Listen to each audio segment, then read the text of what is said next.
Bien, pues buenos días nuevamente, hermanos. Que el Señor les esté bendiciendo en gran manera.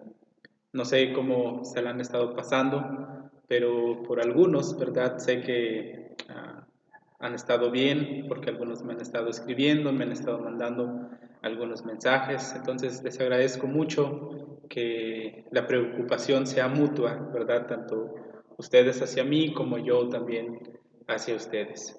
Bien, pues ya saben que hemos introducido la carta a los tesalonicenses y hemos estado estudiando, ¿verdad?, en estos domingos acerca de la actitud, acerca del poder del Evangelio, acerca de la transformación que la palabra de Dios y el Espíritu Santo producen en la vida de una persona.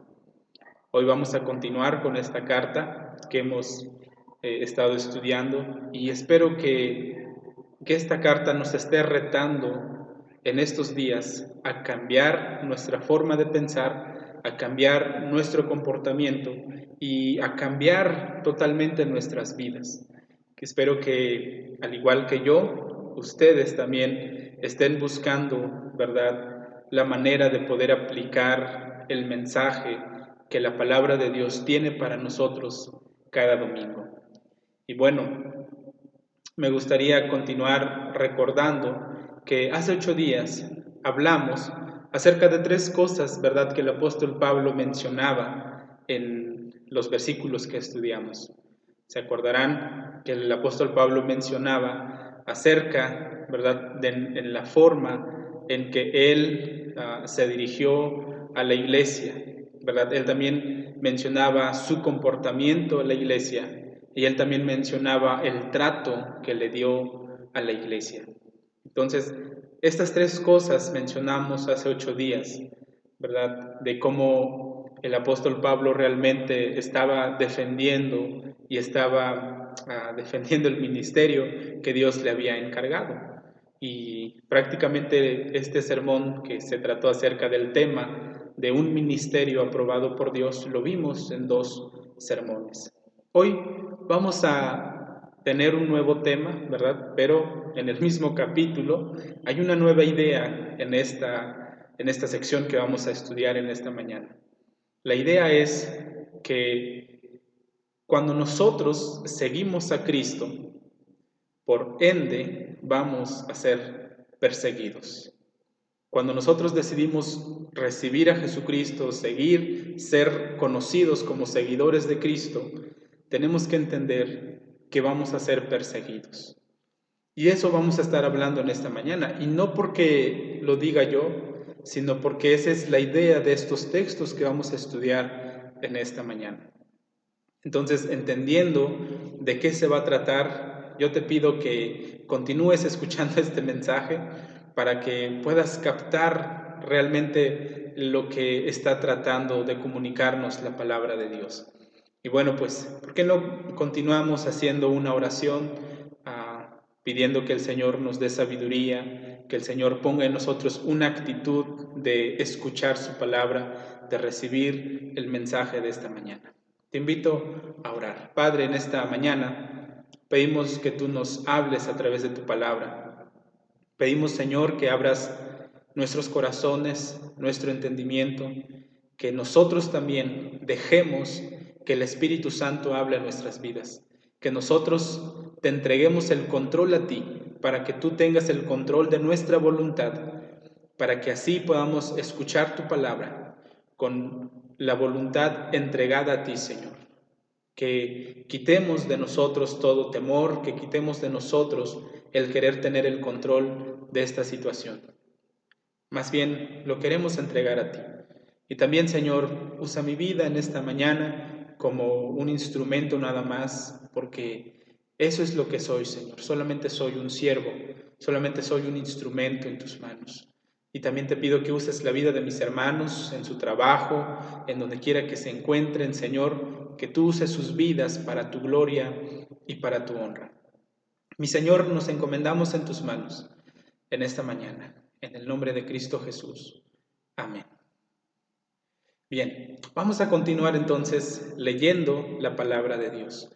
Y yo les invito a que busquemos en nuestras Biblias Primera de Tesalonicenses capítulo 2, versículos 13 al 16. 13 al 16 es lo que vamos a estar leyendo en esta mañana. Dice así la palabra del Señor. Por lo cual también nosotros, sin cesar, damos gracias a Dios, de que cuando recibisteis la palabra de Dios que oísteis de nosotros, la recibisteis no como palabra de hombres, sino según es verdad la palabra de Dios, la cual actúa en vosotros los creyentes. Porque vosotros, hermanos, vinisteis a ser imitadores de las iglesias de Dios en Cristo Jesús, que están en Judea, pues habiendo padecido de los de vuestra propia nación las mismas cosas que ellos padecieron de los judíos, los cuales mataron al Señor Jesús y a sus propios profetas, y a nosotros nos expulsaron, y no agradan a Dios y se oponen a todos los hombres, impidiéndonos hablar a los gentiles para que éstos se salven. Así colman ellos siempre la medida de sus pecados, pues vino sobre ellos la ira hasta el extremo. Esta es la sección que vamos a estar estudiando en esta mañana. Y bien, pues, entendiendo el contexto de la carta a los tesalonicenses, recordamos, ¿verdad?, que Pablo solamente estuvo 15 días con la iglesia.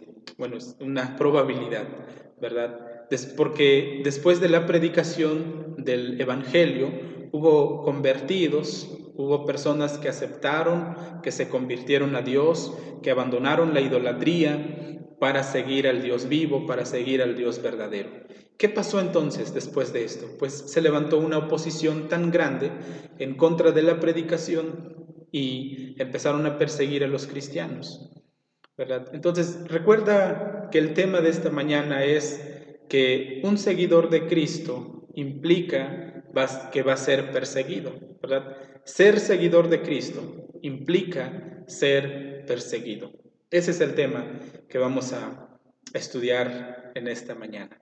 Entonces, el versículo 13 de esta carta en la que estamos, del capítulo 2, Pablo nuevamente le dice a la iglesia de Tesalonicenses, dice, por lo cual también nosotros, dice, sin cesar, damos gracias a Dios. Es decir, Pablo vuelve a externar la gratitud que siente en su corazón.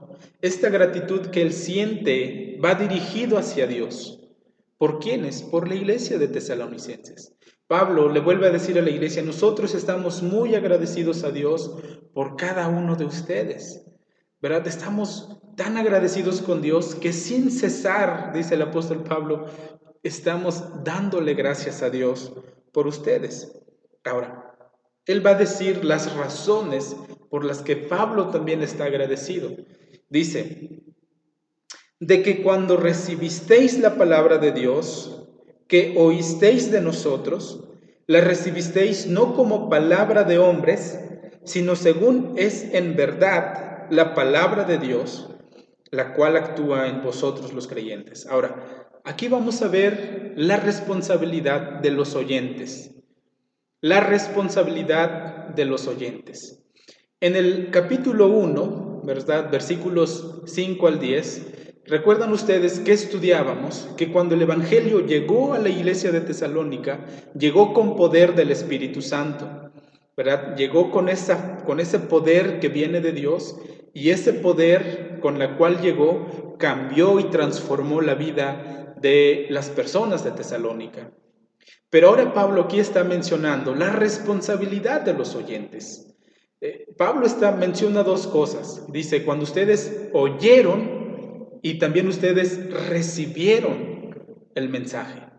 Pero aquí hay dos implicaciones, porque bien pudieran pensar que el mensaje que el apóstol Pablo estaba predicando era solamente un mero conocimiento, una mera enseñanza que no tenía nada que ver con Dios. Sin embargo, el apóstol Pablo aclara que esta palabra que ellos estaban escuchando era en verdad la palabra de Dios. Pero aquí nos muestra una actitud en cuanto a los oyentes. Es decir, la palabra de Dios, el Evangelio viene con poder para cambiar, para transformar, pero los oyentes, los que reciben la palabra, dice el apóstol, tienen que recibirla, tienen que prestar atención y tienen que recibir el mensaje de la palabra de Dios. Eso es lo que estaba pasando en el contexto de la iglesia de Tesalónica. El apóstol Pablo le está diciendo a la iglesia, porque no hay que perder el contexto inmediato, ¿verdad? Hay que considerar lo que estábamos mencionando en el capítulo 1, que cuando el evangelio llegó con poder en el Espíritu Santo, cambió la vida de los tesalonicenses. Pero ¿cómo nos damos cuenta que fueron cambiados? Porque se convirtieron de los ídolos al Dios verdadero. Pero ahora aquí el apóstol Pablo está mencionando otro elemento fundamental. No solamente es el poder del Espíritu Santo, sino también es el oyente que está preparado, que está equipado para recibir el mensaje, para apropiarse de ese mensaje, para decir, sí, esta palabra es para mí y por tanto esta palabra que me están exponiendo, pues va a cambiar mi vida, va a transformar mi vida totalmente. Hermanos, aquí hay un principio, más bien una enseñanza tan poderosa que es preciso que te lo diga. Lo primero, no podemos separar el Espíritu Santo, obviamente, y la palabra de Dios. No podemos separarlos. Porque si nosotros decimos, es que yo soy espiritual, ¿verdad? Yo no necesito la Biblia, yo no necesito leer la Biblia, porque soy espiritual, porque el Espíritu Santo está sobre mí, está conmigo. Eso, hermanos, es un error. O por el otro lado, decir, yo no necesito el Espíritu Santo porque yo tengo la palabra de Dios, tengo la Biblia, que la leo todos los días, pero rechazo el Espíritu Santo. No podemos separar, no podemos hacer un dualismo de separar el Espíritu y la palabra, porque ambos actúan en nuestras vidas para cambiarnos totalmente. Esto es lo que pasó en la iglesia de Tesalonicenses. El Espíritu Santo vino con poder y el mensaje, la palabra que ellos escucharon, actuó en la vida de los tesalonicenses y por ende, el Espíritu y la palabra fue lo que hizo que ellos cambiaran su forma de pensar y su forma de actuar. Entonces no podemos separar el Espíritu y la palabra. Ambos tienen que estar siempre de la mano. Así como no podemos quitarnos una mano, ¿verdad? Un brazo y decir, este brazo no me sirve. No, necesitamos ambos brazos para poder hacer nuestras actividades. Si nosotros nos quitamos un brazo, nos incapacitamos, ¿verdad? Entonces necesitamos los dos, tanto el Espíritu como la palabra de Dios en nuestras vidas. Otra cosa que quiero mencionarles es que muchas veces pensamos que el que tiene que estar lleno del Espíritu Santo es el que está hablando, ¿verdad? El que tiene que prepararse para predicar, que yo no digo que no, eso es verdad, es el que habla. Pero no es así, hermanos. Aquí vemos que no es así. Ambos tenemos que estar preparados, ambos tenemos que estar llenos del Espíritu Santo, tanto del que está predicando la palabra de Dios, como nosotros que la estamos recibiendo. Es decir, yo como oyente, como congregante, yo como el hermano que viene a la iglesia o que está escuchando el mensaje, yo también tengo que estar preparado para recibir la palabra, no como una palabrería del pastor, sino como la palabra de Dios que es para mí. Ahora yo quiero que tú pienses, ¿cuál es la actitud que tú tienes al escuchar la palabra de Dios? ¿Cuál es la actitud que tú tienes cuando escuchas el mensaje? Yo no sé si tu actitud es, ay, esta palabra es para mi hermano, ¿verdad? Este mensaje es para tal familia. Y muchas veces simplemente somos oyentes, pero no somos receptores, es decir, no recibimos el mensaje, porque pensamos que este mensaje es para aquel, este mensaje es para la familia tal, este mensaje es para otros, no es para mí. ¿Por qué? Porque yo ya soy santo, yo ya no hago nada malo, ¿verdad? Y sin darnos cuenta, lo que estamos haciendo es rechazar la palabra de Dios para librarnos, para quitarnos de todo orgullo, para quitarnos de todo lo que nos está impidiendo realmente alabar y glorificar el nombre de nuestro Dios. Yo quiero que tú analices cuál es la actitud que tú tienes cuando escuchas el mensaje, cuando tú prestas atención a la palabra de Dios. ¿Tú piensas que esa palabra es para tus vecinos, para otros hermanos, y no es para ti? Pues déjame decirte que estás equivocado. Y cuando tú piensas que el único que tiene que estar lleno del Espíritu Santo es el que habla, y yo no. Ambos, tanto el que habla como el que escucha, tiene que estar lleno del Espíritu Santo para que la palabra que está siendo expuesta, que es la palabra del Señor, pueda penetrar lo más profundo de nuestros corazones y pueda cambiar nuestras vidas. Pablo le dice a la iglesia, estamos tan agradecidos con Dios de que cuando ustedes escucharon la palabra, dice, no lo tomaron como palabra de hombres, sino que realmente, dice Pablo, lo recibieron como la palabra de Dios, porque en verdad es la palabra de Dios, dice el apóstol Pablo. ¿Cómo estás recibiendo hoy el mensaje? ¿Como la palabra de Dios? ¿O como simple rutina que tienes que hacer cada domingo y estás pensando, este mensaje es para la familia tal, para tales hermanos, este mensaje es para ellos? Yo no lo sé, porque no puedo ver tu actitud, no puedo ver tu corazón. Pero sí te animo a que evalúes la actitud con la que tú recibes el mensaje del Señor. ¿Qué más dice el apóstol Pablo? Dice ahí la palabra del Señor, que esta palabra que ustedes recibieron, le dice la iglesia, actúa en vosotros los creyentes. ¿Cómo nos damos cuenta que actúa en los creyentes? Bueno, en el caso de los tesalonicenses, está en el capítulo 1. ¿Cómo actúa esta palabra en la vida de los tesalonicenses? Porque ellos, les dice Pablo, constantemente damos gracias a Dios del trabajo de la fe, motivado por el amor y cimentado en la esperanza que tenemos en Cristo Jesús. Pero también nos damos cuenta de que la palabra actúa en vosotros porque ustedes, dice, cambiaron su forma de pensar al abandonar la idolatría y seguir al Dios verdadero. Eso es lo que el apóstol Pablo le está diciendo a la iglesia. De esa manera nos damos cuenta que la palabra está actuando en sus vidas. ¿Cómo te das cuenta tú que la palabra de Dios tiene poder y está actuando en tu vida? No vamos a pensar ni siquiera ya en el pasado, porque muchas veces como cristianos nos quedamos con lo que cambiamos hace 10 años, hace 20 años. No. ¿Qué actitudes has tenido en estos días que necesitas que la palabra de Dios penetre a tu corazón y que el Espíritu Santo te ayude a cambiar esa actitud? Yo no puedo darte ahorita una lista, pero tú piensa, ¿qué es lo que te está estorbando en estos días para poder glorificar el nombre de Dios? No es el coronavirus, no. Ni siquiera es el hecho de que no podamos reunirnos en estos días. Eso no es un impedimento para no alabar a Dios. Incluso esta es una oportunidad para poder adorar y exaltar el nombre de nuestro Dios. Entonces, tú piensa y tú evalúa qué actitudes necesitas cambiar en estos días.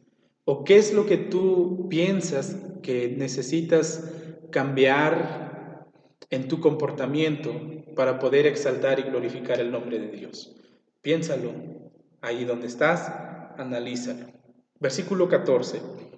Dice, porque vosotros, hermanos, vinisteis a ser imitadores de las iglesias de Dios en Cristo Jesús que están en Judea.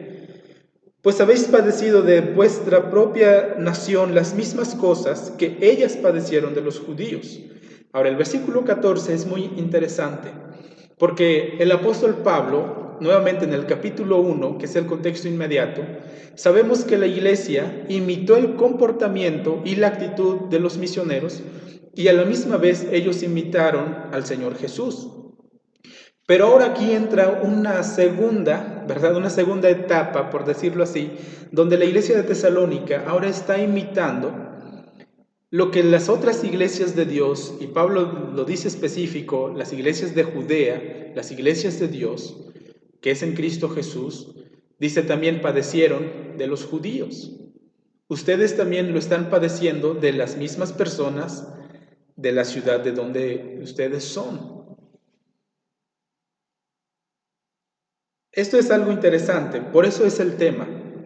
Ser seguidor de Cristo implica ser perseguido.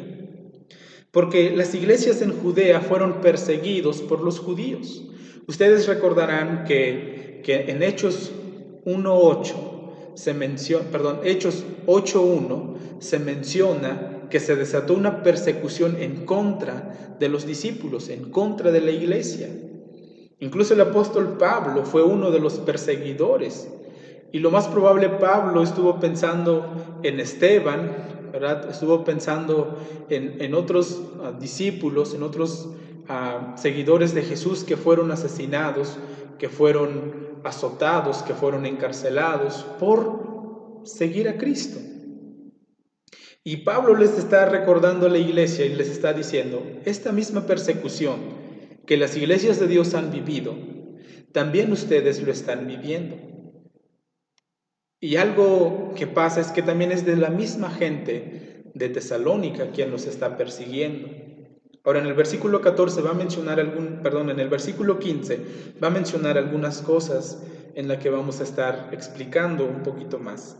Dice, estos judíos, los cuales, dice, mataron al Señor Jesús y a sus propios profetas, y a nosotros nos expulsaron, y no agradan a Dios y se oponen a todos los hombres. Pablo va a poner a Jesús como primer lugar.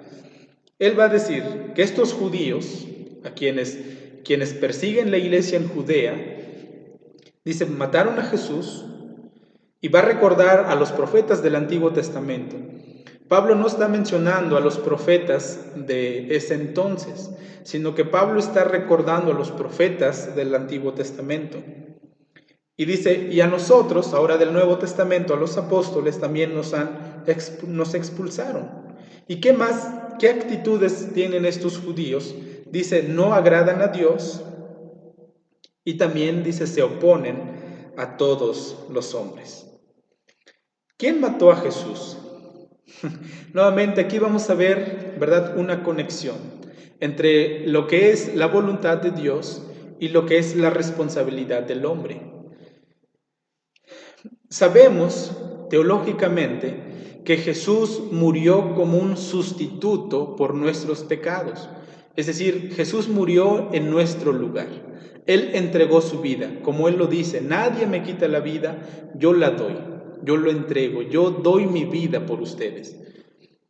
¿Verdad? Teológicamente entendemos que Cristo entregó su vida, dio su vida por nosotros. Pero por otra parte, también dentro de lo que es la teología, entendemos que el hombre es responsable de sus actos. Es decir, y Pablo es lo que se está refiriendo aquí cuando dice que los judíos fueron los que entregaron a Jesús para que fuera asesinado. En el primer mensaje del apóstol Pedro, él también menciona, le dice a los judíos, y ustedes fueron los que mataron a este Jesús, a quien Dios exaltó y quien está sentado a la derecha del Padre. Entonces, vemos esta conexión de la voluntad de Dios de entregar su vida, de entregar a su Hijo, como de la responsabilidad de las personas, ¿verdad?, de asesinar o de matar al Señor Jesús. Y Pablo está diciendo aquí que estos judíos, al oponerse a Dios, mataron a Jesucristo, lo mataron. Ahora imagínense, Jesús dijo, si yo he sufrido estas cosas, ¿cuánto más ustedes? Jesús les dijo a sus discípulos, si a mí me persiguieron, a ustedes también los van a perseguir. Y por eso Pablo también para Pablo es preciso mencionar a los profetas. Y aquí quiero contarles la parábola, ¿verdad?, de los labradores malvados que Jesús les contó a los fariseos, cuando los fariseos intentaban hacer que Jesús cayera en la trampa que le estaban tendiendo. Cuando le preguntan si era digno dar al César tributo o no. Y Jesús les responde, bueno, pues fíjense de quién es la cara que está en la moneda y ustedes respóndense, ¿verdad? Dicen, no, pues es del César. Entonces Jesús dice, pues den al César lo que es del César y a Dios lo que es de Dios. Después de esto, Jesús les cuenta la parábola que está en Lucas, la parábola de los labradores malvados. ¿En qué es lo que cuenta Jesús en esta parábola? Jesús les dice a los fariseos, les dice que un señor, dice, tenía un viñedo, ¿verdad? Y el dueño de este viñedo decidió enviar a uno de sus sirvientes para que le informara y así pidiera cuentas, ¿verdad?, a los labradores. ¿Qué es lo que hicieron los labradores? Jesús dice que los labradores agarraron ese siervo, lo mataron. El dueño se dio cuenta, ¿verdad? Porque no regresó. ¿Qué hizo? Volvió a enviar a otro siervo para que pidiera cuentas a los labradores. ¿Qué hicieron los labradores? Al llegar ese siervo, lo agarran y lo matan. Y el dueño del viñedo, dice Jesús, pensó, voy a enviar a mi hijo, tal vez a él lo respeten. Entonces dice que el dueño envía a su hijo al viñedo y cuando los labradores lo ven, ¿qué es lo que dicen? ¿Qué es lo que piensan? Ah, mira, ese es el hijo del patrón, él es el heredero. Hay que agarrarlo y hay que matarlo. Entonces los labradores hicieron lo mismo con el hijo. Y Jesús les dice a los fariseos, ¿qué creen que les va a hacer el dueño de este viñedo a los labradores malvados? Esta parábola los fariseos lo entendieron a la perfección. No fue necesario que Jesús les explicara el significado de esta parábola. Era claro que Jesús les estaba diciendo, ustedes han matado a los profetas y ustedes también están pensando matarme. Eso es lo que Jesús les está diciendo a los fariseos. Ellos lo entendieron a la perfección. Y es lo que Pablo también está recordando aquí, que estos judíos nunca han aceptado a los profetas de Dios, al contrario, los han rechazado, y no solo los han rechazado, sino los han asesinado. Y eso es lo que Pablo está diciendo a la iglesia de Tesalonicenses. Los profetas del Antiguo Testamento fueron asesinados por los propios judíos. Y ahora Pablo también dice, y a nosotros, dice, también nos han expulsado, es decir, también nos están persiguiendo. Pero ¿cuál es la actitud? En los siguientes 2 puntos, Pablo va a mencionar la actitud de los judíos. Dice, y no agradan a Dios y se oponen a todos los hombres. Es decir, los judíos no hacen la voluntad de Dios y aparte de que no hacen la voluntad de Dios, se oponen para que la predicación se propague a todos los gentiles. Y aquí me gustaría también detenerme y mencionarte algunas cosas. La oposición para que la predicación del Evangelio se extienda, muchas veces, o más bien en estos días, ya no es externo, ya no es de las personas que no han creído. La oposición muchas veces lo tenemos dentro de la misma congregación. La oposición la tenemos muchas veces dentro de la misma iglesia. El enemigo ha usado esta táctica de introducir falsos cristianos, ¿verdad? Ustedes también recuerdan el mensaje que Jesús da acerca de la cizaña y el trigo, ¿verdad? O el trigo y la cizaña. Entonces, no es necesario, ¿verdad?, tener muchas veces oposición de allá afuera, cuando realmente la oposición está dentro de la misma congregación. Y Jesús, ¿verdad?, cuando cuenta de esta parábola, dice, arrancamos la cizaña. Jesús da una enseñanza muy significativa, porque dice, no, dejen que la cizaña crezca con el trigo. Porque al final, dice Jesús, cuando sea la cosecha, van a ser arrancados los dos. Unos, es decir, el trigo será guardado en el granero y la cizaña, dice, será quemado en el fuego. Entonces, no necesitamos más explicación de este punto, porque aún dentro de la misma iglesia, al haber oposición, entendemos que hay cizaña. Pero Dios permite todo esto con un propósito, con un objetivo. Y yo te animo a que tú pienses cuál es ese propósito. Y yo también me gustaría que tú pensaras, tú eres el trigo de verdad o tú eres cizaña. Yo no puedo señalarte, es más, ni quiero hacerlo, sino más bien que sea la palabra de Dios quien toque y penetre tu corazón para que tú pienses y evalúes tu vida y tu actitud. ¿Eres el trigo que va a ser guardado en el granero o eres la cizaña que va a ser quemado en el fuego? Piensa en esto. Y no pierdas esta idea, porque al final, en el versículo 16, eso es la misma idea. Entonces, hermanos, debemos entender que dos cosas también importantes que quiero mencionarte antes de pasar al versículo 16. La primera cosa es que entendemos que vivimos en una guerra espiritual. Desde que Adán y Eva pecaron, y cuando Eva se le dijo, más bien a la serpiente se le dijo que iba a haber enemistad. Cuando Dios dice en Génesis 3:15, y pondré enemistad entre tu simiente y la simiente de la mujer. Dice, el simiente de la mujer te aplastará la cabeza y tú le morderás el talón. Desde esa palabra, desde esa declaración, ha surgido una guerra espiritual a lo largo de la historia en la que ha habido oposición en contra de la voluntad de Dios. Y nosotros venimos de esa línea, ¿verdad? Los cristianos, los creyentes venimos de la línea de Dios, ¿verdad? De los escogidos de Dios, y como escogidos de Dios tenemos oposiciones, ¿verdad? Entonces debemos entender que hay dos familias, la familia de Dios y la familia del enemigo. ¿De qué familia eres tú? Yo no lo sé. Tú, nuevamente, yo te pido que tú evalúes tu vida. Otro principio que podemos encontrar aquí es que la persecución nos da la esperanza de que realmente somos hijos de Dios y de que realmente Dios nos va a proteger y Dios nos va a cuidar. Y si aún Dios permite que nos maten, permita que lleguemos a morir físicamente, tenemos una patria mucho mejor que es en el cielo. Es por eso que los llamados, los hijos de Dios, no ponemos nuestra mirada en la tierra.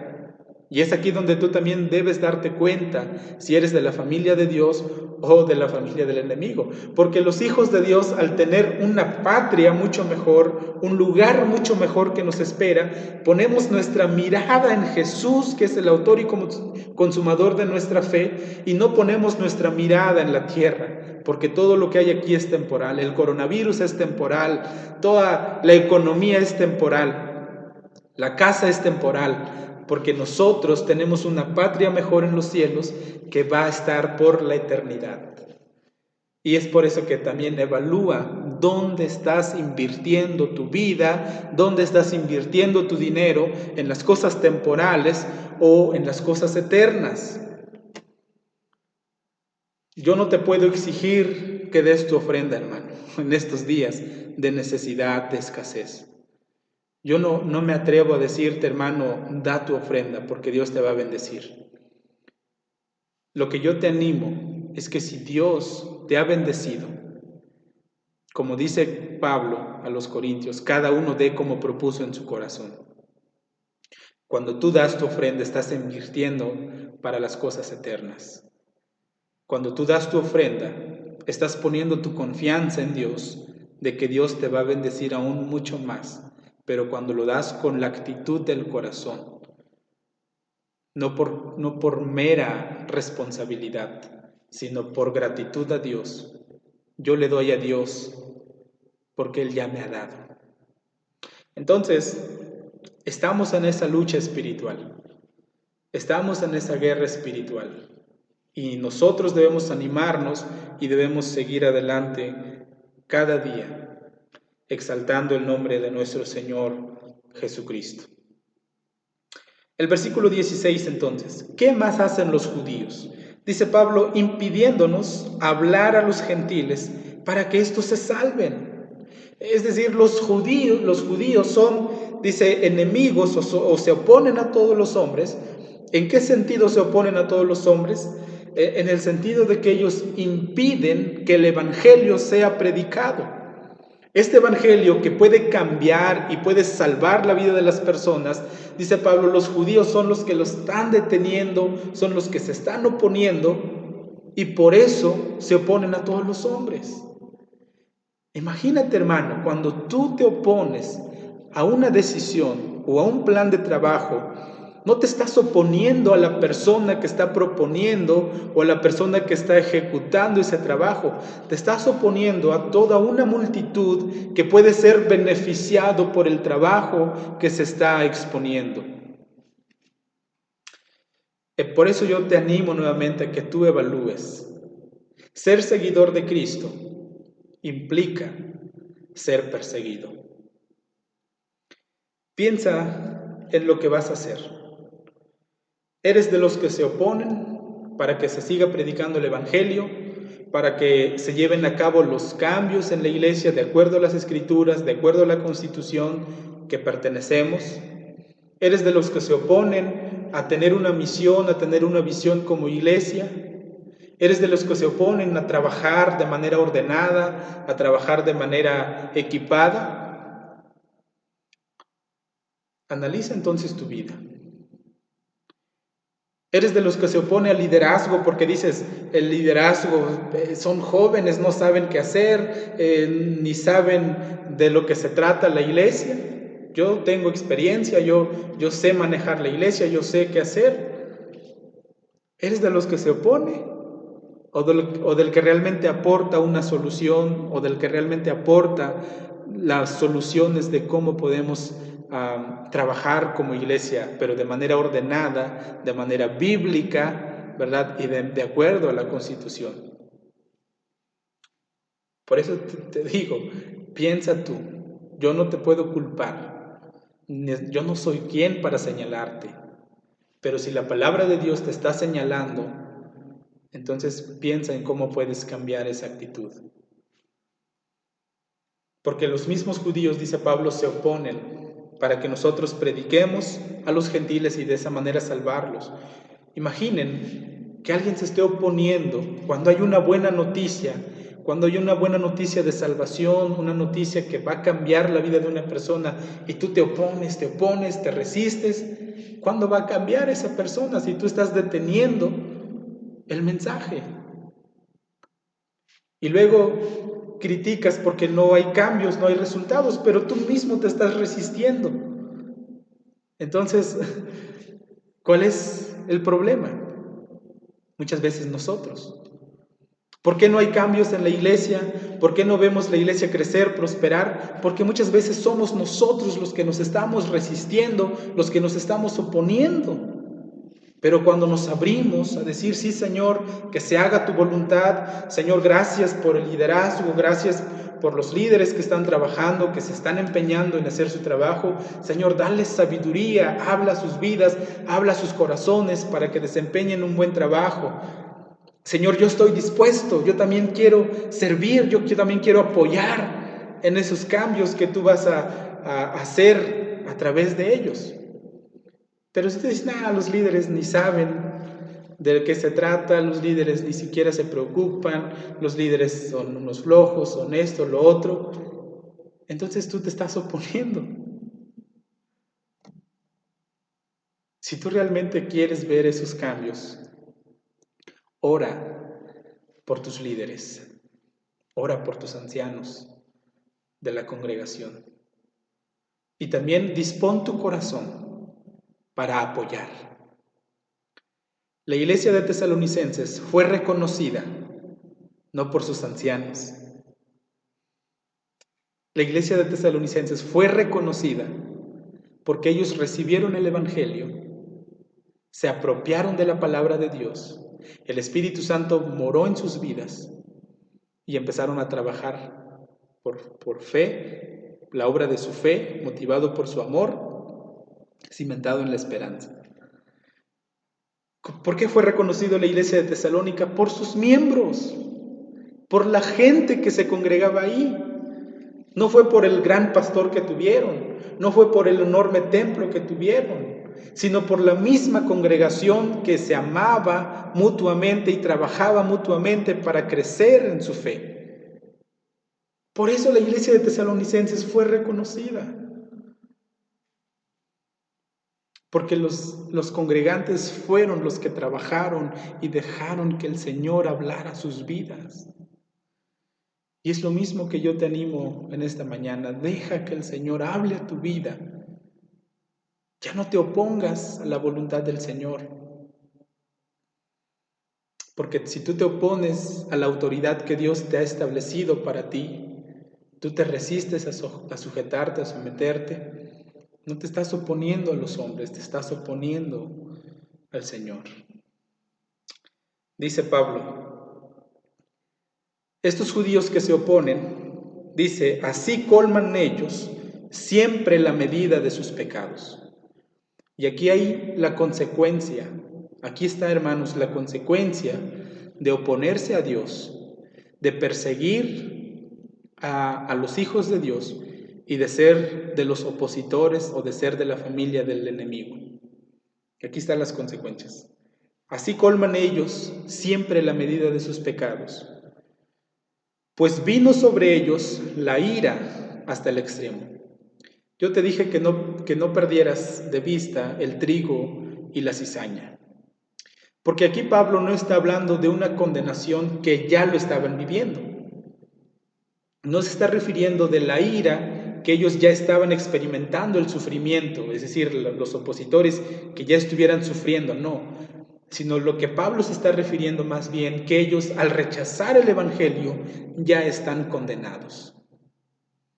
Porque también acuérdate lo que te mencionaba, el Evangelio te puede salvar para vida eterna, para ser de la familia de Dios, o el Evangelio te puede condenar a la perdición, a tener una muerte segura, es decir, a estar separado de Dios por la eternidad. Y eso es lo que Pablo se está refiriendo aquí. Dice Pablo, los judíos ya están condenados, están destinados para la ira de Dios. ¿Cuál va a ser tu destino? ¿La ira de Dios o la misericordia y la gracia de Dios que se ha dado a conocer por el Evangelio y estar en el reino de Dios de manera presente? Yo no lo sé, hermano, pero lo que te puedo decir es como Jesús enseñó la parábola del trigo y la cizaña. Dios está permitiendo que sigas congregándote o que sigas escuchando el mensaje. Porque de esa manera tú vas a seguir buscando la astucia para hacer tropezar al liderazgo, para hacer tropezar al pastor, para hacer tropezar a otros creyentes. Pero al final de los días, lo más probable, nuevamente lo más probable, no estoy asegurando nada. Porque como yo te dije, yo no soy quien para señalarte ni para juzgarte. Seas una cizaña que está destinado para el fuego. Pero Dios está permitiendo que tú sigas. Evalúa tu vida, evalúa tu corazón. Y pídele a Dios que Dios te dé sabiduría y te dé entendimiento para cambiar las actitudes que no te están ayudando. Vamos a orar. Padre Santo, te pido que tengas misericordia de mí, porque sinceramente, Señor, somos personas que fallamos. Te pido, Espíritu Santo, que convenzas a mis hermanos, que traigas convicción a nuestras vidas, de que realmente somos tus hijos, de que realmente te pertenecemos a ti.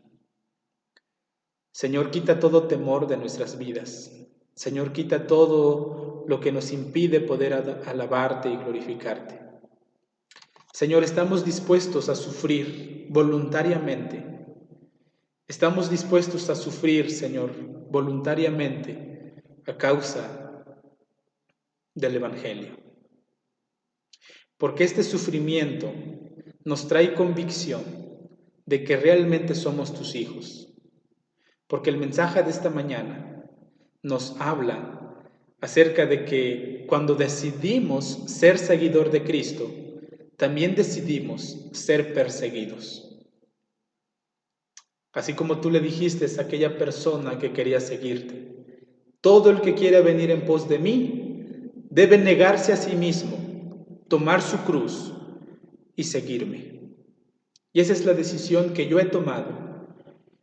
Yo no sé si es la decisión de mi esposa, pero yo te pido que tú le ayudes. Yo no sé si sea la decisión que Jaciel tome, pero yo te pido que tú traigas convicción a su corazón.